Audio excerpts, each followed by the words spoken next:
This is our continuing story of our journey down the Izu Peninsula coastline, looking for Akiya along the way. And we continued on and we found a number of other Akiya, and they were all quite reasonable, varying between, say, $30,000 to $50,000 Australian. But none of them were quite what I was looking for. And I was really looking for something more coastal, and they were set back a little bit. And they were all villa properties. Now, villa properties are okay, but you have ongoing costs involved with that. If you want to connect to the volcanic water that's in the area, that costs a lot extra. And here are some of the houses that we looked at. House number 3 that we're looking at.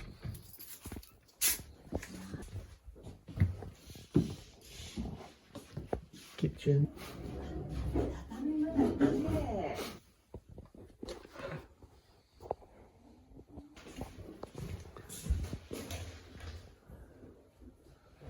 That's quite nice.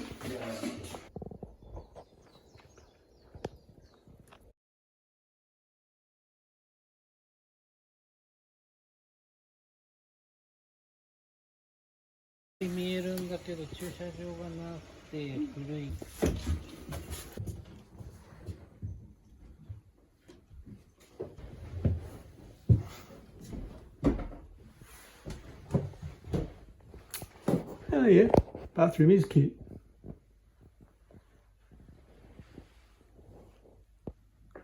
You can see the sea. Oh yeah.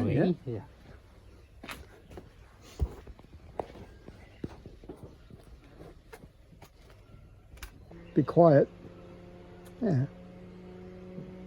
Sit out here and have coffee. It's nice. As long as they have a balcony, I'm happy.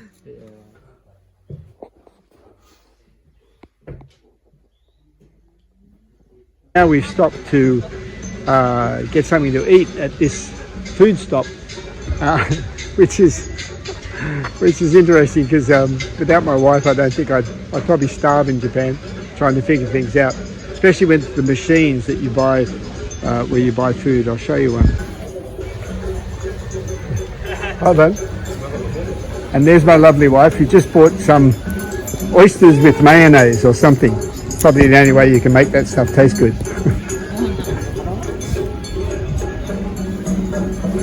And Misa, just have a look at this machine for a sec. So this is the machine. You put money in first, tell them how many people, and then you push the food that you want, and then it gives you the change. But it was too complicated for me.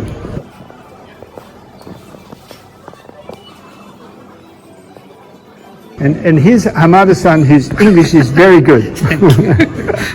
And as his age, his stomach is quite flat. Compared to mine. And we have been given a huge amount of food here.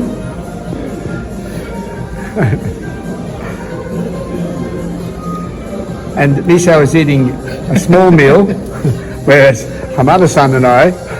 Sorry, Shanta, where's yours? Yeah. Give it back!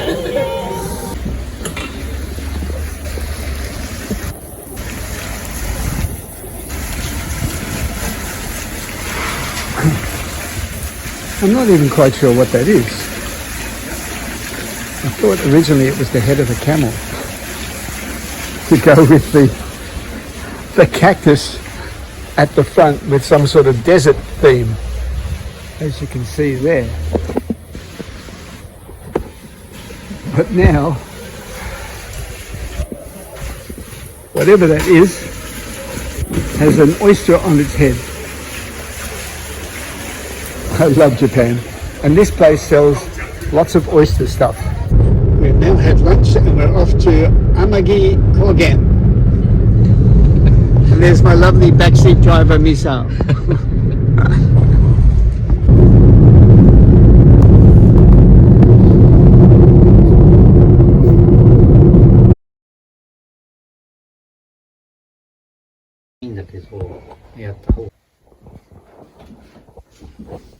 This one's 4.8 million. Okay.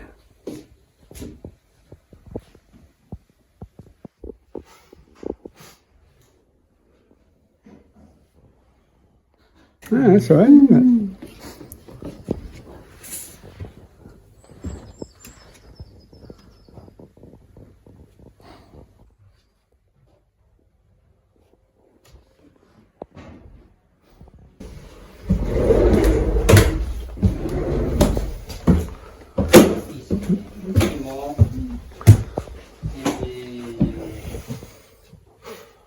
Log house.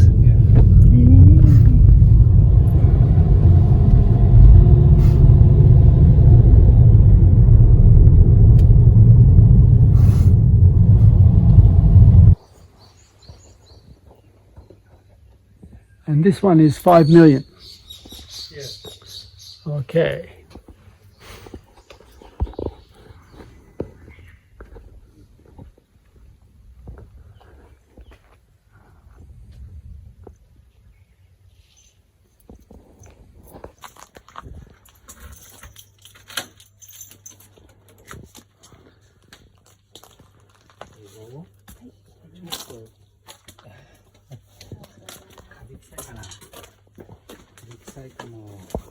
Entrance, the kitchen,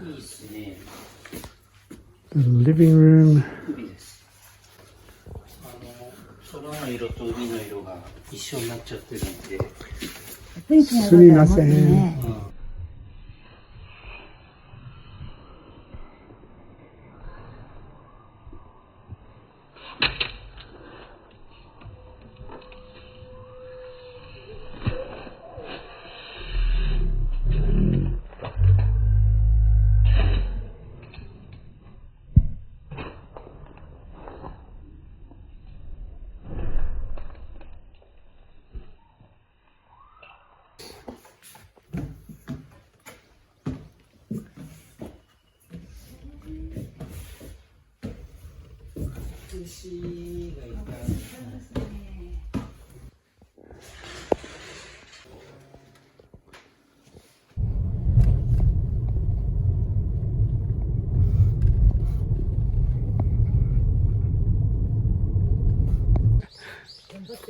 Lots of stairs for this one.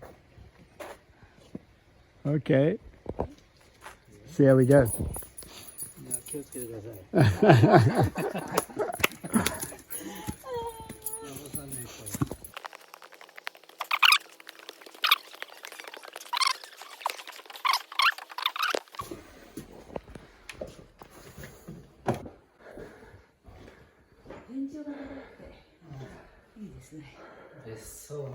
There's no power.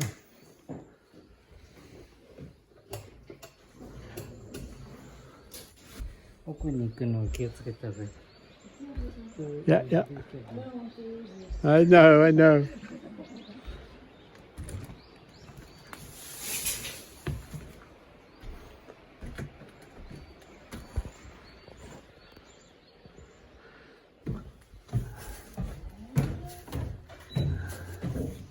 Uh-huh.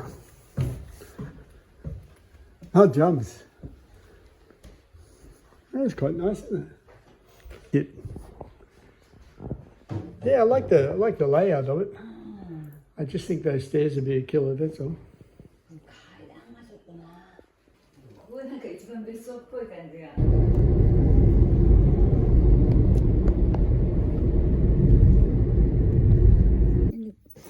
Outside looks good condition. Yeah, it does. And how much is this one, Hamada-san? 4.5 million. 4.5. Okay.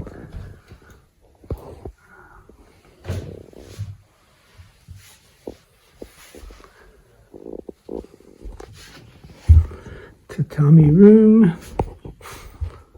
It's okay.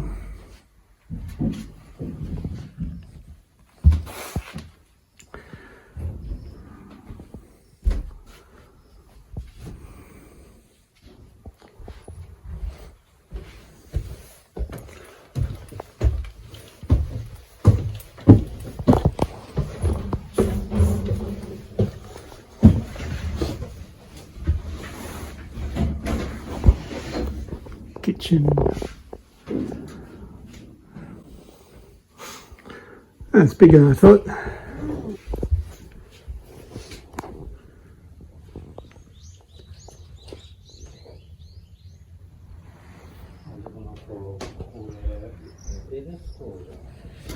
Hamada-san has taken us around to see 8 properties today. He's been excellent. He speaks good English and he has a sense of humour, which is very helpful. Thank you. So we've enjoyed our time immensely. We saw some great properties, especially the first one which overlooked the oceans. And thank you very much. You are welcome. And my wife in the back. Okay, thank you. And this is our accommodation in Shimoda, St. Raphael Villa, which has been quite nice, quite pleasant. Got a bit of mountainside in the background. It's very cute inside.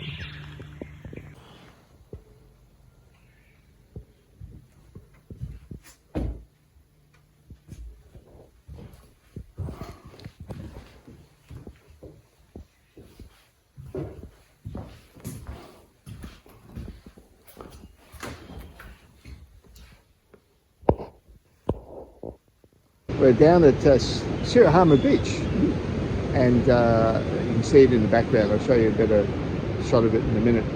But this place is kind of dead at this time of year. We're not even sure if it's picks up in summer nowadays, but I suspect it does. And it's a very pleasant area, quiet. This is right down the bottom of the Izu Peninsula. I'll show you the beach.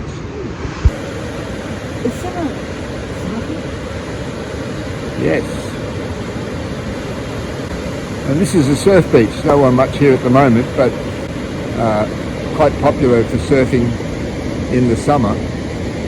So we've just walked up the beach a little way and we've come across this lovely little shrine.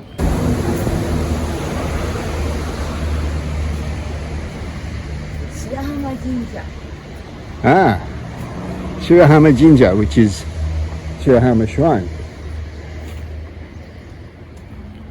And we are supposed to purify ourselves before we go in by washing from here, but there's no water in it. Okay. This is 2,000 years. Wow, really? This tree is 2,000 years old.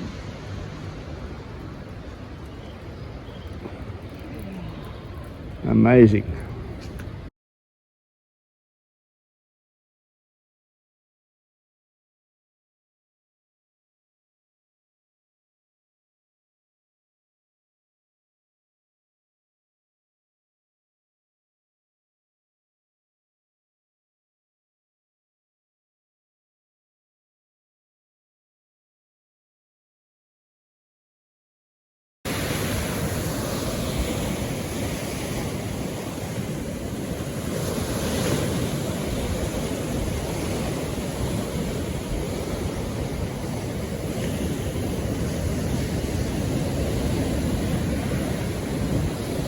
I was really looking at Shimoda because it had surfing and it was right on the coast and it's quite a pleasant little town. And I contacted the Akiya bank there that was run by the local council before I left Australia. And unfortunately, when we got there, we got an email from them. And this is the email.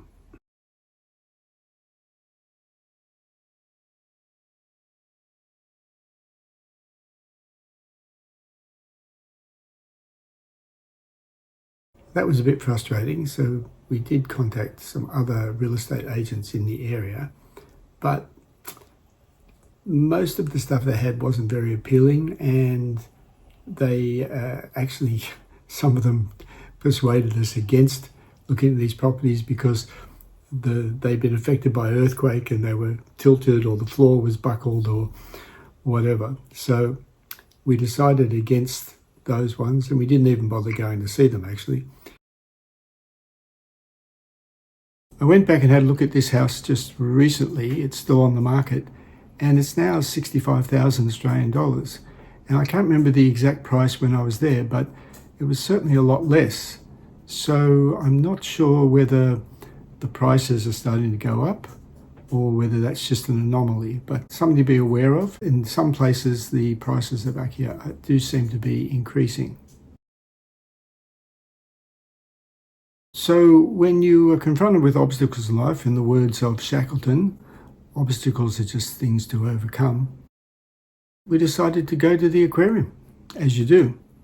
And Shimoda Aquarium is great, and I really recommend it. So if you get a chance down in Shimoda, go have a look at the aquarium.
While I was in Shimoda, even though it was a nice place, it was very quiet. It would have been great if you wanted some peace and quiet. But it was about probably 3 to 4 hours from Tokyo. So it was kind of out in the boonies. Now, the best thing that happened in Shimoda was that we were on our way out, actually. We were down near the Perry's Walk. And Perry's Walk is the walk that Admiral Perry took when he came there in the black ships and opened up Japan to the west through threats of violence, I suppose. And you walk from the harbour to the temple where they signed the agreement to allow access to the Japanese market. And so while we were leaving the Perry Walk area, I was driving away and this old man kind of waved us down to stop us. And I thought, what's this about? He explained that his car was stuck in one of these narrow passageways on the Perry Walk. So I went and parked our car and we went back to give him a hand. And I asked him, have you driven through here before? Because he was stuck between the railing and a pole. And he said, yes, he had driven through there before. So based on that, I thought, well, if it's been done before, I should be able to do it. So I got in his car and I tried to squeeze between this railing and this pole and just got stuck big time and couldn't figure out why I couldn't do it if he'd done it before. And so I backed the car back out and we mucked around for a while. We were asked to help someone out to try and get their car out of a tight spot, and it's just turned into a nightmare. We've got a cast of thousands now helping us out. The guy went down the street. It's not supposed to be a street. It's too narrow, and it's been trapped, which I got it out of. But now we can't negotiate it back into its parking lot because there's too many bends. Oh, I love this place. So many adventures. A few people came by and we enlisted their aid, and To be honest, it was one of the most fun times I've had. It took us about 2 hours. We tried everything under the sun to move this car and to get it back where he came from. The mirror was broken off, the car was all scratched on the side. We couldn't turn it enough without it getting wedged. So in the end, I came up with the idea of actually jacking it up, and we jacked the car up and then we pushed it off the jack so it fell back down, and we did that a couple of times to get it around the bends, and we finally got it out. And to be honest, it was the best example of teamwork that I think I've ever had, and that includes my time in Special Forces and working with COVID operations and all kinds of things, and it was so much fun. So that was probably the best part of our trip, to be honest. I like helping people, and that was a great example of it.